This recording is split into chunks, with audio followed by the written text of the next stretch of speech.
senior night, starting off with Coach Campbell following tonight's win over Houston. We'll let him give an opening statement and then take any questions you all have in the room. Well, that was a fun night. What a way to wrap up our home slate this year. And to go 19-0 is just incredibly hard to do. In this group, in this crowd, this community, the student section, just thankful for everybody that's given us a great home court advantage. I thought the team put on an absolute show today. They played with great energy on both sides of the ball. Senior night's tricky. It's emotional for 7 seniors, and you never know how they're going to play. And they were locked in and focused from the get-go. Man, what Haley did in that first half was unbelievable. But we did what we needed to do. We handled business, and now we get the opportunity to go play for a league title on Sunday. As a competitor, just how exciting is it to be in this winner-take-all type of game for the Big 12 title? No doubt. It's what March Madness is all about. You want to be playing meaningful games in February. In June, we sat down as a team to map out our goals. And number 1 was win a league title. And 2 is put yourself in position to host and earn a top 16 seed. And so, I mean, it's the best. College athletics, you're going to go play your rival. I believe it's literally the last game of league. Truly the last game of the Big 12 season on the women's side. And they're an elite team that's playing high-level hoops right now, so it's going to be a big-time women's basketball game, environment, everything for a league title. What did you do this week to keep them from looking past? Yeah, it was your sandwich. You had West Virginia, which was an emotional game. It was an elite ball club, and you had to be dialed in. And our team was juiced and ready to go for that one. And then you got Houston, which is no such thing as any easy Big 12 games. But you had Baylor lurking with the potential league title, winner take all on the back end of it. And I think part of why we went 19-0 this season at home, and why we're 27-3, this team takes care of business, and we're really old, we're really mature, and they are locked in, and they've taken it one game at a time all year. And so there wasn't any gimmicks or anything we had to do to get them to focus on Houston. As you guys could tell, they showed up from the first quarter, and they were ready to go.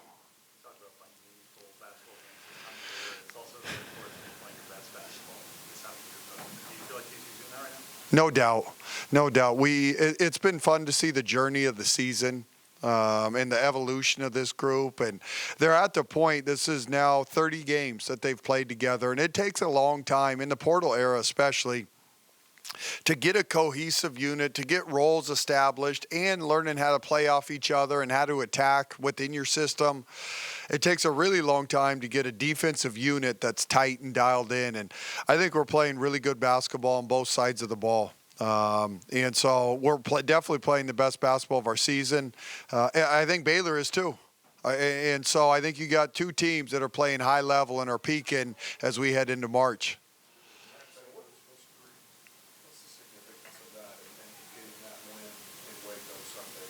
What was the first part of the question? Baylor's history and all their success, what would be the significance for your program? Yeah, it's for a league title, which is the only thing that matters to us. I don't think it's ever happened at TCU on the women's side. I think that'd be the first Big 12 league championship that we've ever won, and so that's all we're playing for. It just happens to be Baylor, but we're just locked in on having a chance to cut some nets and win a league title, and then you turn the page and then you go to Kansas City and you get right back after it. And so, but this is the goal for the last 9 months, and you put yourself in position. It's so hard to do with injuries, with chemistry.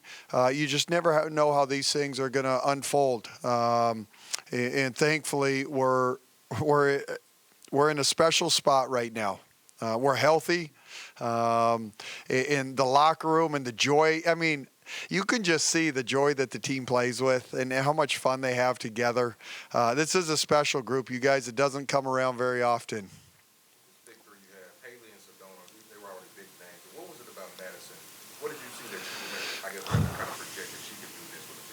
Man, that's a great question, and you never know. I mean, she averaged 4 points a game.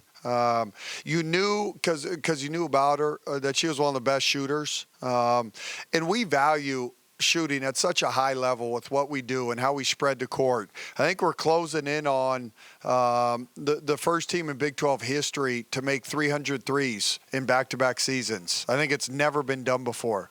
And so that lets you know how much we value shooting. And so we thought Madison could really stretch the court and play an important role. To her credit, she's gone from a world-class catch-and-shoot kid to someone that can now play off the bounce, playing pick and rolls.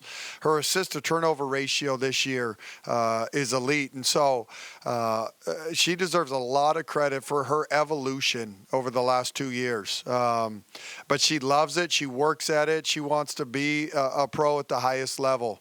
And I have no doubt that she will be. So many of this group of seniors are transfers that you had to kind of the program history. What was it like to share that moment with the post game? Felt the success.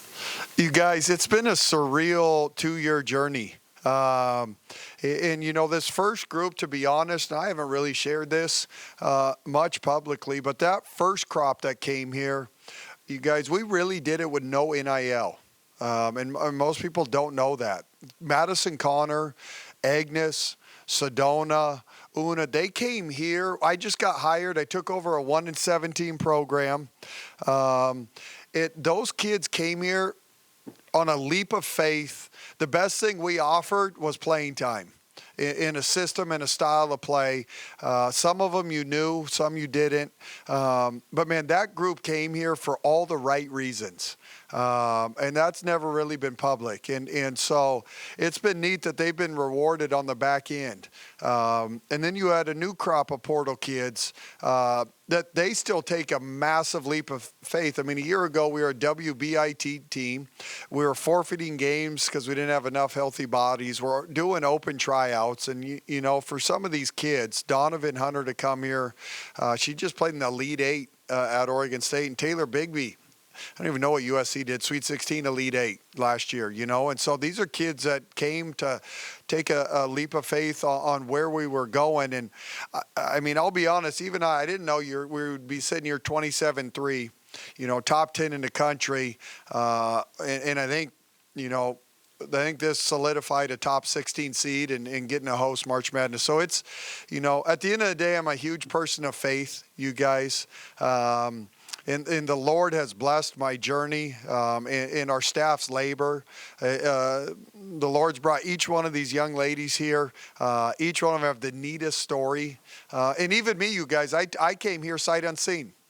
I had never been to Fort Worth before. I had never been to TCU. The day I landed here, Jeremiah, that guy, man, took a leap of faith in hiring me and giving me this opportunity. I'm at, Sacramento State. And you don't know if anybody's even noticing what you're doing. And somehow Jeremiah found me. I owe that guy forever. I am so grateful for him giving me a chance to lead a program at this level. And then these kids, they did the same thing. They took a leap of faith, and it's just amazing what's transpired. It's pretty cool. So we talked a lot about player stories and the way they've evolved. How have you evolved as a coach over this season as the expectations of these teams? I mean, a lot, you guys. This is only my 4th year as a head coach. I did 2 years at Sacramento State, and it was a almost identical storyline. They were 3-26. And in our second year, we broke the all-time school record in wins there. And it was just this, rapid rise. And then you get an opportunity to come here and the whole thing in a 2-year window, it's the exact same thing that's transpired. And so these last 4 years have been a blur. I'm learning on the fly, to be honest. There's no manual, and so it's been just really special. I've grown so much in figuring out. I mean, there's a lot that goes into this, but managing 15 college young women, and then you have the portal and the NIL, and there's a big difference between Big Sky and Big 12.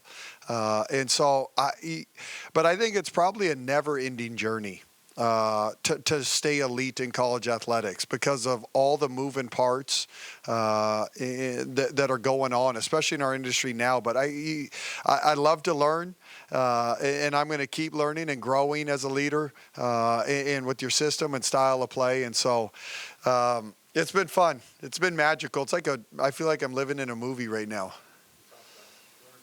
What's the most important thing you've learned in the last 2 years? Oh, man. Just the human spirit. You were at rock bottom a year ago, truly. And you're overwhelmed. My wife, her saying all year when that stuff was going on was the Lord is setting the stage. For some reason, that was put on her heart. And I can't sleep. I'm stressed. We're running tryouts. You're like, holy crap. It's truly overwhelming. My wife just kept telling me the Lord's setting the stage. And you don't know what that means. And now to look back on what that meant, it's just the human spirit to find incredible people as a staff, find the right young women with the right DNA, and you've attacked college basketball at the highest level. So it's just been a neat learning lesson.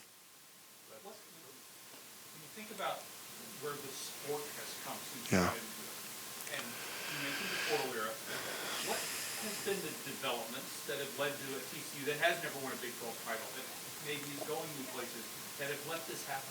Yeah, that's a great question. There's so many, factors. There really, truly is.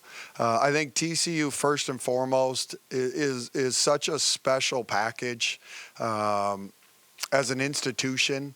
The type of people it attracts, the high achievers.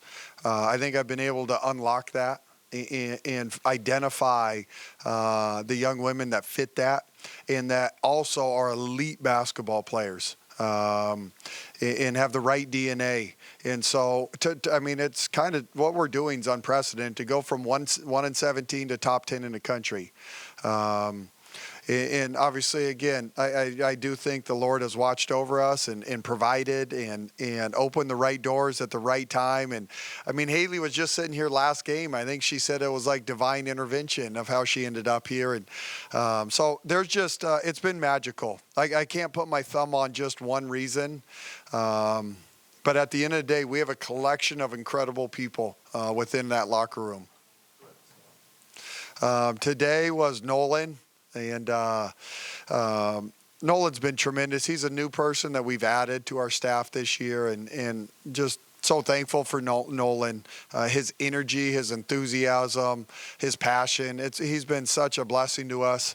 And now Chavi had Baylor earlier, so Chavi's on deck. He's got a big one, which is awesome. Me and Chavi have been together 11 years, and for him to have the scout with the league title on the line, we're all juiced and excited. And so our team, we're going to take tomorrow off to just enjoy this moment and recharge and refresh, and then we get 2 days to lock in on Baylor and go up there and see what we can do with that opportunity. Part of the journey you talked about was getting Ella Hamlin on the roster, and today Frog Army is chanting for her, and you put her in. What was that moment like? How cool for Ella. That kid, I remember her first rotate, so they show up here. Once they get onboarded, they do their, the compliance, the physical, the all stuff. And then the next thing she knows, she's on a private jet heading to Texas Tech to go play a game. And then fast forward to this year, and they're chanting her name when she checks in. Frog Army has a hard hat on her, and they're celebrating her. It's got to be a surreal experience for Ella. But I think you can tell the fans adore her. Our team adores her. And what you guys don't see is Ella's in there shooting on the gun at night and working on her game. And at practice is willing to do whatever we need. And she's on the scout team and she's playing and competing. And so it's been really neat. But Ella's a huge part of our program, and I'm very thankful for her. Throughout the first minutes of baseball last night, through a strike, by the way, not done. Thank you. Talk at all about maybe some emergency bullpen relief? No, I was nervous as heck, you guys. I haven't thrown a baseball since my childhood. So, and it's deceptive. Once you get out on the mound, it's way farther than it looks. And so thankfully me and Kirk got to toss the ball around a little bit before I went out there. But he told me just wing it, just chuck it in there. And I wasn't that aggressive, but I threw a strike, so I was one and done before I got exposed. But that was a really neat experience, and me and Kirk are close friends, and I love his program, love him. So that was really fun, and I'm excited when our journey's done to be able to go out and support those guys. Anything else in the room for Coach? All right, see you guys Sunday. You guys, thank you for everything this year. What a journey, but I'm very grateful for everybody that's covered our program. You guys have been incredible, and we'll see you on Sunday.